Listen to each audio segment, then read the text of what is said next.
Iyon. Magandang araw po sa inyong lahat dyan, sa mga nakatira dyan sa Pilipinas. Maganda, ngunit maulan na araw po sa inyong lahat at magandang hapon, magandang tanghali at magandang gabi naman sa ibang panig ng mundo. Muli po, tayo po ay magbibigay ng komentaryo patungkol dito sa mainit na balita na naganap kaninang hearing kay Pastor Kibuloy at siya ay ginisa ni Senator Ontiveros. At syempre, pag-uusapan din natin, eto, mamaya po sa bandang huli, yung video di umano ni Tambaloslos ilalabas ni BP Sara. Nako, mainit na mainit yan ha. So, pag-uusapan natin lahat yan. Pero wag po natin kakalimutan, bago po tayo magsimula, subscribe po kayo sa channel na ito and i-like nyo na rin po itong video na ito na nang sa ganun ay mas kumalat pa po ito at i-share ito ng YouTube sa mas maraming mga manonood. So, pakishare nyo na rin ha. So, hindi na po natin pakakatagalan. Syempre, simulan na po natin agad-agad tayo sa balita. Eto, mainit yung pinag-uusapan.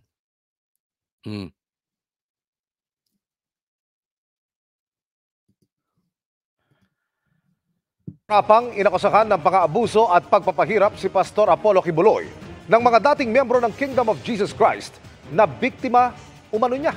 Sa gitna yan ang pagtatapatan nila sa pagdinig ng Senado. Nakatutok si Maki Pulido. Naisalang sa wakas si Pastor Apollo Kibuloy sa pagdinig ng Senate Committee on Women, Children, Family Relations and Gender Equality. Dito hinarap siya ng ilang mga dating miyembro ng KOJC na harapan siyang inakusahan ng pang-aabuso. Kabilang sa kanila ang Ukrainian na si Yulia Voronina. Siya si Alia Sofia na nagpakita na ngayon ng mukha sa muling pagsalaysay ng sexual abuse na naranasan niya. He had the key of each. Ito po yung nagpaparatang kay Pastor Kibuloy na siya ay naharas at nagkaroon ng sexual abuse at ginahasa. Ito po ang tingnan nating mabuti.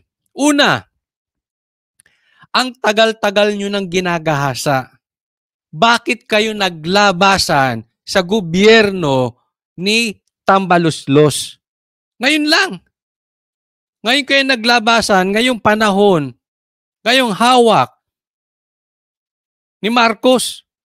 Administrasyon ni Marcos. Alam nyo po, marami po ang nagsasabi at ako'y naniniwala sa mga nagsasabi na yan na lahat ng ginagawa nyo kay Pastor Kibuloy ay dahil kayo ay galit lang sa Duterte at pinasasama ninyo ang imahe ng Duterte at pinahihina po ninyo ang mga Duterte. Kasi nakakapagtaka ang tagal eh. Ano yung nagpaghahasa ka na muna na nagpaghahasa? I mean, I don't want to disrespect yung itong mga kababaihan. Pero, bakit sabi nga nung isang Ukrainian na nakausap ko, ginahasa ka, bumalik-balik ka pa doon. Tapos ngayon ka nagsalita. Di ba? Alam mo may mga nakakausap ako members doon eh. Even yung Ukrainian, nakakilala. Ang iba nga nag-aakusa kay Pastor Kibuloy. Hindi naniniwala. Sino ang nasa matinong kaisipan na ikaw ay ginahasa at nakaalis ka na, bumalik ka pa? Ano yung magpapagahasa ka ulit? Di ba? I mean, isipin yung mabuti. Tanungin ko yung mga kababaihan dito. Nagahasa ka na, umalis ka na. Babalik ka pa ba? Di ba? Simple. Room, and just in the middle of the night, he come to my room and have sex with me. Ayan, have sex with me with a knife. Pagpalagay nating totoo, ginahasa ka. Di dapat, nung nakaalis ka na, umalis ka na. Di ba? Then, and you cannot run away. Sinexually abuse nyo ba ang mga babae at mga menor de edad? At Wala ginamit nyo pong- ba ang relihiyon para i-sexually abuse Wala sila? pong katotohanan yung kanilang mga sinabi. kung meron po silang mga charges na criminal laban sa akin, malaya po silang mag-file ng kaso at doon ko haharapin. Yun. Ito, maganda yung sinabi ngayon ni Pastor Kibuloy. Alam nyo, nung nasa Davao po kami, nung sa kalagitnaan ng siege, ay nagkaroon po kami ng meeting kay PRRD. At yan naman po ay documented. Nilabas pa nga namin yan sa Facebook. Nagkantahan pa nga si PRRD, kasama kami. No? So, na-video naman namin yan. Ito po nung kalagitnaan, nasa Davao kami. Doon mismo kami nag-meet. At syempre, kwentuhan, may mga tanong kami kay PRRD, no? At isa po, doon sa katanungan namin kay PRRD, ako pa nga atang nagtanong nito PRRD, sa tingin mo, Tatay Digong, sa tingin mo, Mayor, sa tingin mo, talagang manggagahasa si Pastor Kibuloy? Ang ganda po ng sagot ni PRRD. Kasi pwede niya sabihin, hindi ako naniniwala. Or, naniniwala ako. Pwedeng ganun Alam mo, sagot ni PRRD, hindi niya kailangan. Hindi niya kailangan. Alam mo kung bakit? Kung gugustuhin lang ni Pastor Kibuloy na magkaroon ng sexual contacts, sa dami niya ng pera, ito po ay hindi ko minamaliit yung mga kababaihan. Pero real talk po, alam naman to ng mga kalalakihan din. Sa dami mong pera, labas-pasok ka sa ibang bansa, nakakapunta ka kung saang-saan na may mga magaganda, mapuputi, matatangkad, mga slim na babae, na mga western. Bakit kailangan mo manggahasa? 'Di ba? Kung gugustuhin ni Pastor Kibuloy, hindi ko sinasabi na ginagawa niya 'yon. Pero ang ganda po nung pagkakasabi ni PRRD. Hindi niya kailangan. 'Di ba? Sino ang nasa matinong kaisipan na merong kakayanan, na napakadami ng pera, labas-pasok sa ibang bansa, manggagahasa pa? Pangalawa, ako po naniniwala with all my heart, hindi gagawin yun ni Pastor Kibuloy. Kasi respetado po siya ng mga babae sa loob ng KOJC. At nakikita ko po yun. At isang halimbawa dito, ino-observe ko, I'm a very observant person. Tinitingnan ko kung may respeto ang isang lalaki sa babae. At normal sa usapan ng lalaki ay ang babae. Normal niya, pinag-uusapan niya, pag nagsama-sama ang lalaki, laging kasama sa usapan ng mga babae. Alam mo, sa mga nakita ko mga taga KOJC, wala akong nakitang bastos sa mga kababaihan. Wala akong nakita na sila ay merong masamang pagtingin sa mga kababaihan. Ano pong ibig sabihin nito? Naturuan po ng tama ang mga kalalakihan nila that they should respect women or their women. Hindi po ako naniniwala ng gagahasa si Pastor Kibuloy o ng aapi dahil kitang-kita ko po yung prutas Napaka-taas ng respeto ng mga kalalakihan sa babae dyan sa loob ng KOJC. Wala akong nakitang bastos. Kaya po alam mo, ang daling magparatang. 'Di ba? Alam mo, siguro ang ibang lalaki sa inyo, naging biktima din kayo ng maling pagbibintang ng ibang mga kababaihan. Hindi ko po dinidiin dito ang mga babae. Nirirespeto, marami pong magagandang ugali ang mga kababaihan. Pero madali pong magbintang Di ba? Pwede nga, lagi nang sinasabi ko, pwedeng pagbintangan si pastor ang pumatay kay Jose Rizal, si pastor ang pumatay kay Magellan, si pastor ang pumatay kay Ninoy Aquino, siya na ang pumatay kay Marcos, siya lahat. Madali magbintang. Ang tanong, ebidensya. Kasi puro salita ang ebidensya eh. Wala naman silang tinatawag na forensic evidence. Puro salaysay. Napakadali po magbintang. Tingnan nyo pong mabuti ito. Ilan po ang miyembro ng KOJC? Milyon. Milyon. Isa lang ang topakin dyan. Dahil hindi napapansin, hindi nabibigyan ng priority, sa tingin niya ay dapat sikat siya, sa tingin niya dapat siya ang entitled. Ang hirap po. Subukan nyo humawak ng isang grupo na mayroong 20 na members. Ang hirap ng hawakan. Lalo't na may kanya-kanyang ulo, may kanya-kanyang pride. How much more? Yung milyon ang hahawakan mo. Isa lang ang topakin dyan. Isa lang ang lagyan dyan para sirain si Pastor Kibuloy. Isa lang ang nangangailangan ng pera dyan para bintangan si Pastor Kibuloy. Isa lang ang lagyan ng kaso dyan sa mga members na yan. At tatakutin, kakasuhan kita pag hindi mo ididiin si Pastor Kibuloy. Tapos na. Ituturo na si Pastor Kibuloy. Nakikita nyo naman nangyayari ngayon eh. Ang daming dinidiin. Basta dikit sa Duterte. Nakikita nyo naman ngayon, di ba? So sa dami ng members, hindi mo talaga makokontrol yan. Ang tanong, bakit yun dyan pinag-uusapan sa Senado? Bakit hindi dalhin sa korte? Kaya nga sinasabi ni Pastor Kibuloy handa siya humarap sa korte. Sasagutin niya lahat yan. Ang tanong, may ebidensya ba kayo na tatayo sa korte? O yung ebidensya nyo para lang sa korte ni Ontiveros? Diyan lang tatayo sa korte ni Ontiveros. Di ba? At doon ko haharapin. Hinarap din si Kibuloy ng isa sa mga orihinal na miyembro ng KOJC, si Teresita Valdehueza, na nagsabing nakaranas siya ng ilang ulit na sexual abuse noong dekada 90. It was always Dekada 90 ka pa, nagkaroon ng sexual abuse. Ngayon ka nagre-reklamo. Ang dami mong panahon, ating. Naman, sa kakayanan ni Pastor, I'm not disrespecting you.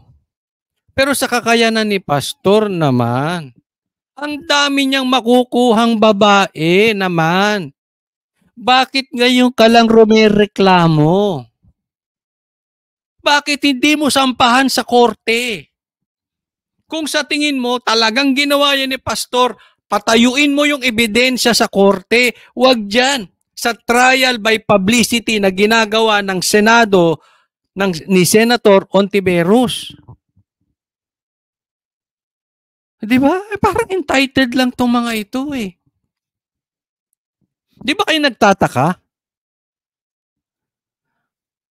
Ang daming naglalabasan dati ng problema. Naglalabasan ngayong panahon ni Tambaloslos. Kailan lang ba nagsimula ito? Bibigyan ko kayo ng historya. Paano ba nagsimula itong nagkaroon sila ng reklamo kay Pastor Kibuloy? Wala naman lahat yan eh. Baka hindi nyo po naaalala.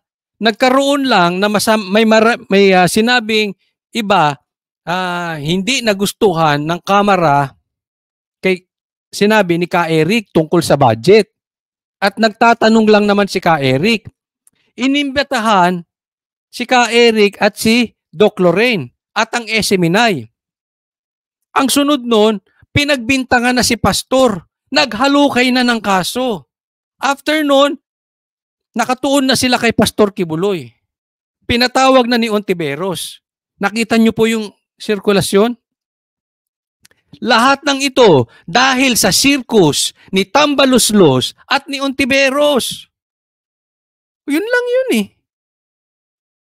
Nagsimula lang sa isang tanong ni Ka Eric. Pinatawag na SMNI. So madaling salita, lumalabas po kung iisipin yung mabuti, binutasan lang si Ka Eric para maimbita sa Senado. Ka-questionin ng SMNI. Pero the real target is Pastor Kibuloy. Mainit talaga sila. I mean, isipin nyo, pinag-inuitan ng KOJC, ilang pulis ang dinala doon. Samantalang kalat ang mga droga sa Pilipinas ngayon. Kalat ang mga rebelde. Nag-focus kayo, nagdala kayo ng 5,000 pulis diyan sa Davao sa KOJC. Talagang pinag-iinitan. Katulad ngayon, anong nangyayari sa Bicol? Ang daming baha. Ba't hindi yan puntahan at may pakinabang yung mga pulis yan ang asikasuhin nila? Sabihin, hindi naman trabaho ng pulis. Hindi, mag-rescue kayo doon. Nakagawa nga kayo ng puwersa na 5,000 para makapunta sa KOJC. Hindi kayo ngayon makagawa ng puwersa para iligtas ninyo ang mga nasasalanta ng bagyo? Ano kayo, inutil? Wala kayong gagawin? is out of fear that I obeyed. A fear mixed with anxiety. It was only when I left out of the group, that I finally clearly understood that the man I had believed to be God's chosen and holy was an impostor, oppressor. Kailan mo nalaman yan? Ngayong panahon ni Martin? Ngayong panahon ni Bongbong? And deceiver. He manipulated me using his authority and power as God's anointed. Ano ka bata? Hindi. Ano ka bata? Manipulate ka? Minanipulate ka? Halos magkasintanda lang kayo ni Pastor Kibuloy. Paano ka mamanipulate? Wala ka ba nagtatanong lang. Hindi kasi medyo nakakapagtaka talaga ha. Bakit yung kasong nabasura na nilibing na sa ibang bansa, hindi na nga dinidinig, biglaan yung hinalukay? Bigla kayo naglabasan? Kadaling magbintang pwede ko sabihin nung nagpunta akong Davao. Nirape ako ni Pastor Kibuloy Ang tanong, kaya ko bang patunayan? Dila lang. Daldal lang. Di ba? Power as God's anointed. Maglabas kayo ebidensya. Labas ebidensya. Huwag puro daldal. Isinalaysay rin niya ang quota system sa mga worker para mag-fundraising. May mga KOJC worker na may quotang 500 to 1,000 pesos a day sa pagbebenta ng kakanin. Habang si Valdehueza, minsan na raw nagkakota na 10 to 15 million pesos mula sa caroling. Pinaghirapan daw na... Hindi ako rin naniniwala dyan. Yung pagbebenta. Yan ang nagpayaman kay Pastor at sa KOJC. Magkano lang ang tutubuin mo dyan? Let's be honest. Magtanong kayo ng mga businessman. Sa maghapon, ilang kaya ay may bebenta? Alam nyo yung pagbebenta, yan daw po ay training nila. Pag gusto mo maging worker, kasama yan sa training. Kasi nga, hindi naman nila kinahiya yan Kasi nga, ito ay parang ikaw ay matrain ng kumbaba. Lalapit ka sa kung sino-sinong tao, kakainin mo yung pride mo So training yan. Kakainin yung pride mo. Lahat naman po, Huwag tayo magtanga-tangahan dito. Lahat naman po may pagsubok. Kahit naman sa trabaho natin Wala namang bigla ang yumaman. 'Di ba? Lahat may training.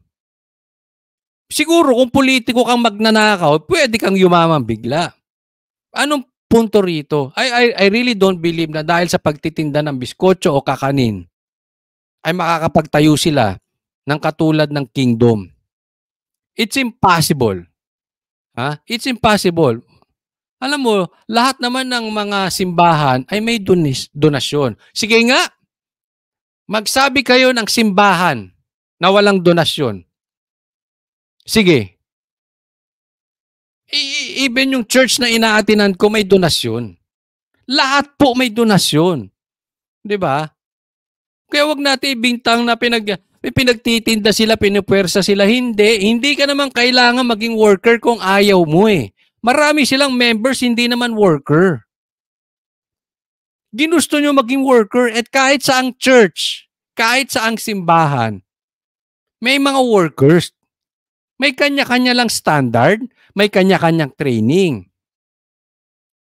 Irespeto natin yan as long as it is within the bounds of law. Nang naayon sa batas. May kanya-kanya pong training kung gusto mo maging worker ng isang church. Sige nga, sino ang walang worker sa church? Maraming miyembro ng KOJC ang paghahanap ng pera pero nakita niya kung paano ito malustay ng minsang ipadala sa Amerika dahil sa marangyang pamumuhay ni Kibuloy at ibang mga opisyal ng KOJC. Pinalimos niyo po ba yung mga bata para isustain? Ako nasasagot. Ako nasasagot, Pastor. Nag-iinit ulo ko. Hindi, ako nakikita ko kasi kung paano nito ni Pastor tulungan yung mga kabataan. Siya nga ang nagbibigay. Pinagpapalimos pa raw yung kabataan. Ang operasyon ng KOJC at para tustusan ang inyong Wala lifestyle? po kaming mga palisiya na magpalimos ang bata. Maliwanag. Wala po kaming polisiya na magpalimos ang bata. Sa katunayan, si Pastor Kibuloy at ang KOJC pa ang nagkakaroon ng pagtulong sa mga bata. Di ba? Meron pa nga silang pinasara na anong tawag dito sa Davao?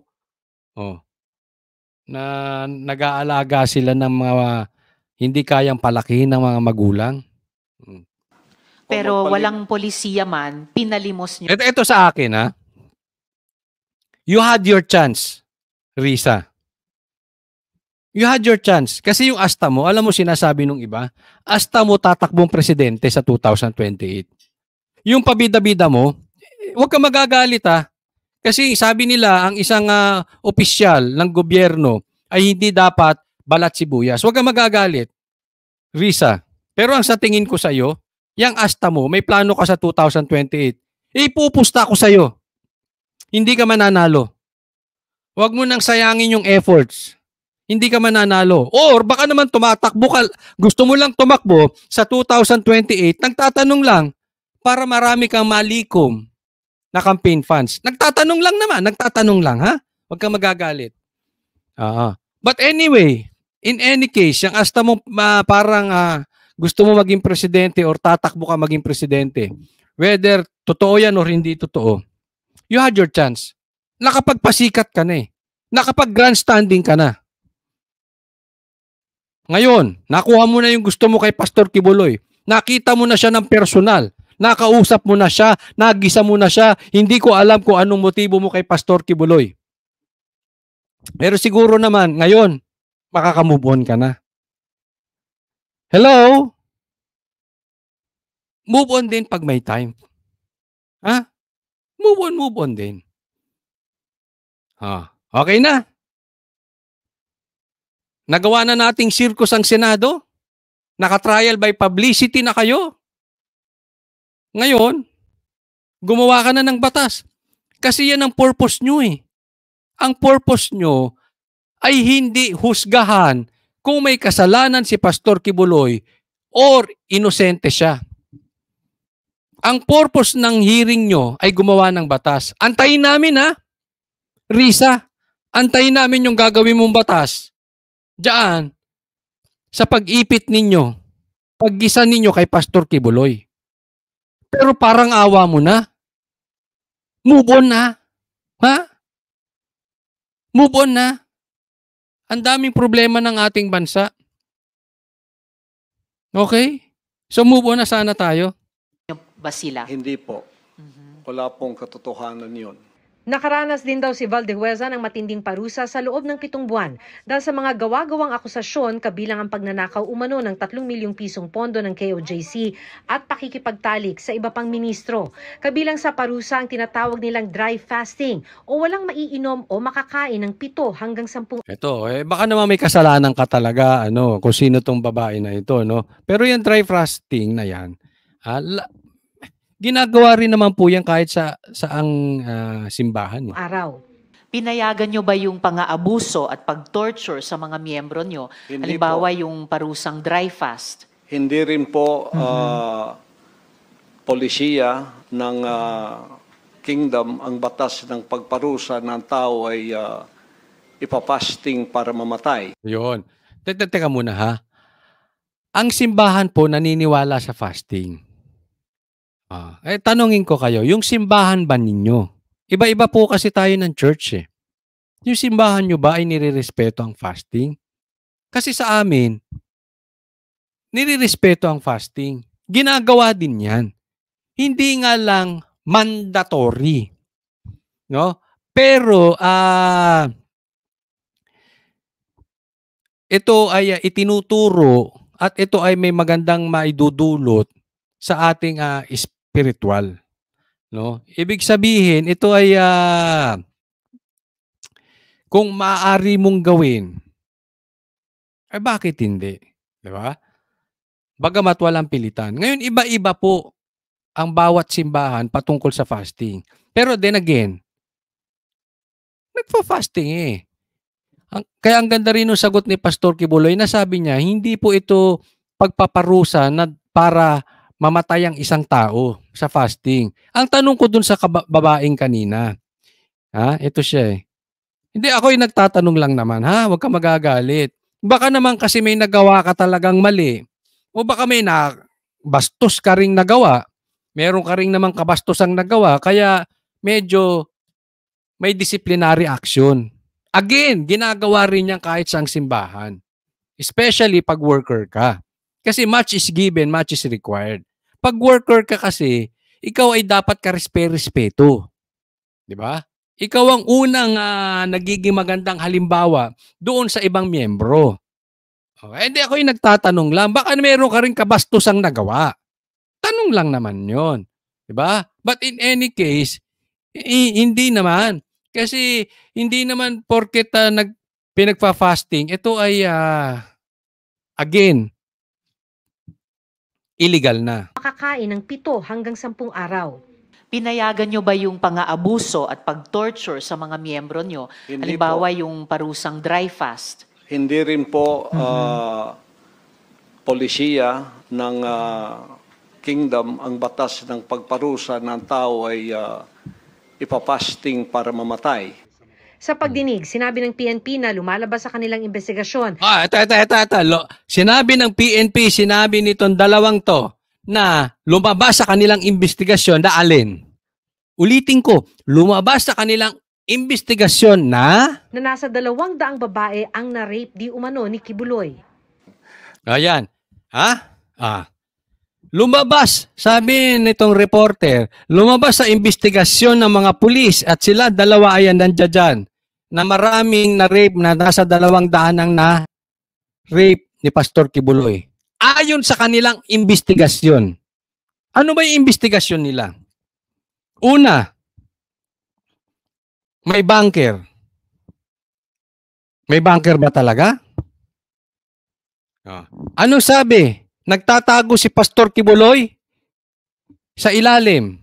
Yan ang investigasyon nila. May kwarto raw sa ilalim. Meron ba? Anong sabi nila? Walang tear gas. Anong sabi nila? Nasa loob si Pastor Kibuloy. Ilang araw kayo sa KOJC? Sa KOJC compound. Ilang pulis? Hindi nyo nahuli. Investigasyon ba kamo? Hindi ako para maghusga. Wala akong karapatang maghusga. Pero kayo ang tanungin ko. Kayo mga manonood.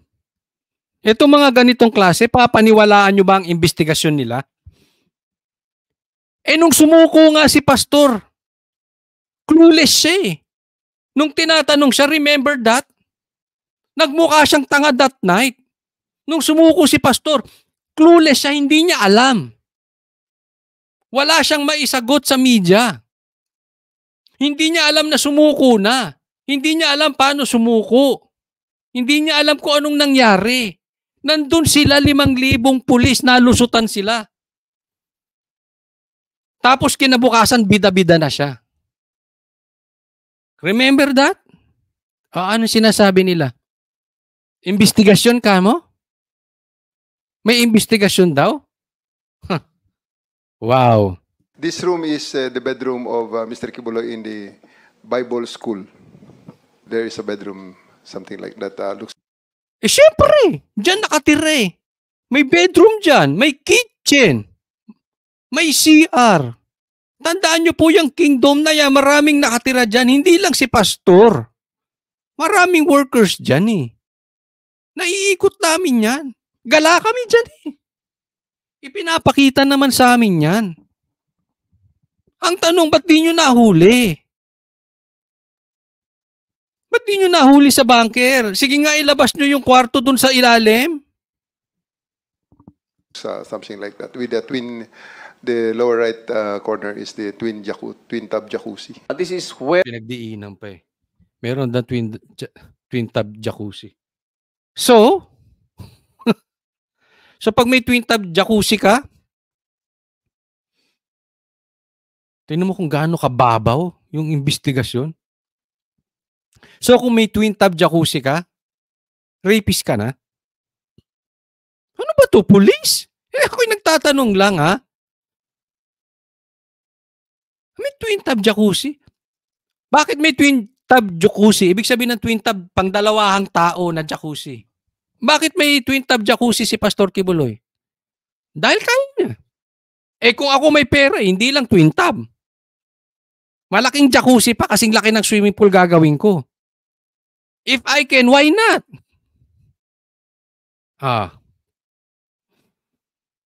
Kayo din ginawa nyo yun eh.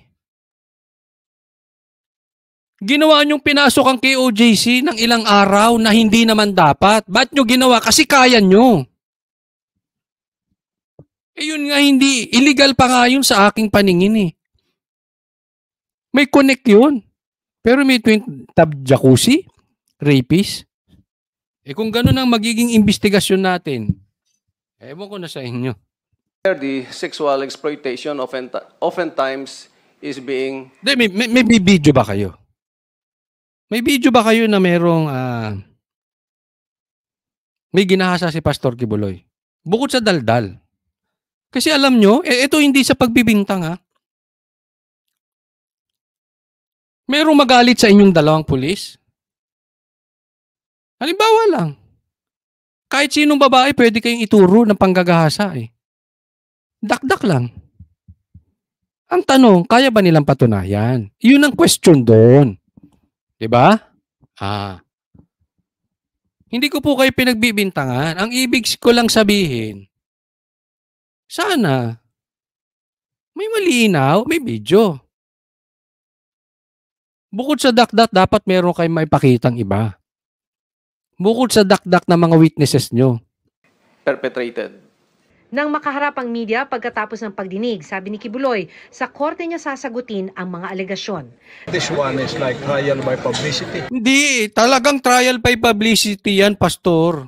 Trial by publicity yan. Kaya nga sabi ko, Ontiveros, tapos ka na eh, nagawa mo na yan, nakapagpasikat ka na, nakapag-grandstanding ka na, okay na. Lista mo na yan sa iyong inaasam-asam. Tapos move on na. Dali na yan sa korte. Korte na magdi-decide. At doon nyo patayuin yung inyong ebidensya. Laban kay Pastor Kibuloy. Wala kaming resource person. Isipin mo wala silang resource person. Papuntahin mo ako dyan, Pastor. Papuntahin mo ako. Magsasalita ako. Hindi, wag na ako. Ha? Ang hilig nila sa demanda. Pagka galit sa iyo, demanda ng demanda. So, wag na. Hindi, pero kung gusto nyo, pupunta rin ako. Ba't hindi? Ayoko lang magpasikat na, hindi, gusto mo lang makapunta. Hindi. Wala silang resource person. Diba? Sana pinayagan nyo rin na magkaroon sila.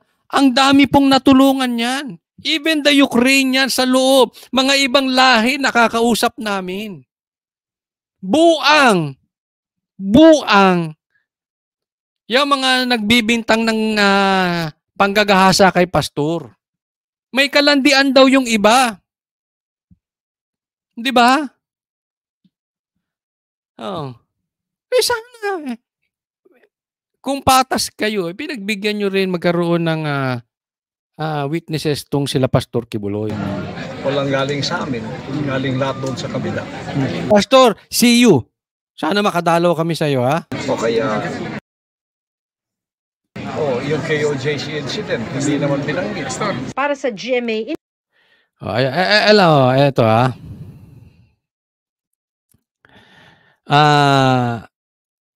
Patungkol sa ebidensya. Sasabihin, bakit? Ganyan din naman ang ginawa ni PRRD sa mga nagbibintang na mga tambaluslos. Ganyan din naman ang ginawa ni PRRD kay De Lima. Excuse me po. Si De Lima po may ebidensya si PRRD. May video po si PRRD. Ngayon, hindi po politiko si Pastor Kibuloy gaya ni De Lima. Hindi siya in any way na involved sa droga. Wala siyang posisyon. So ba't nyo pinag-iinitan si Pastor Kibuloy? Wala naman kay ebidensya. Speaking of ebidensya, ito. Naaalala nyo po, may sinasabi si BP Sara. Okay? Na next week, ang mga ibubulgar niya ay patungkol kay Martin. So ito po, abangan natin. Ito mga sasabihin niya patungkol kay Martin. At maraming nagsasabi, actually, ay parang nadaplisan yon sa interview namin kay Sas, kay Miss Sas, na may video. Na may bidyong ilalabas kay Martin. Ngayon, hindi natin alam kung totoo ba to or hindi. Kung tungkol saan yung video ni Martin, hindi pa natin alam. But one thing for sure, meron tayong aabangan dahil maraming ipapasabog si BP Sara about Martin. So yun po ang antay-antay natin. Ayan. At subaybayan natin, wag pong kakalimutan, pakisuportahan yung channel ko ha. Subscribe po kayo, Coach Oli News PH. Wag nyo pong kakalimutan, i-like po itong video na ito. Again, Coach Oli News PH. Para sa Diyos at Pilipinas kung mahal, God bless everyone. Kita-kita po tayo ulit.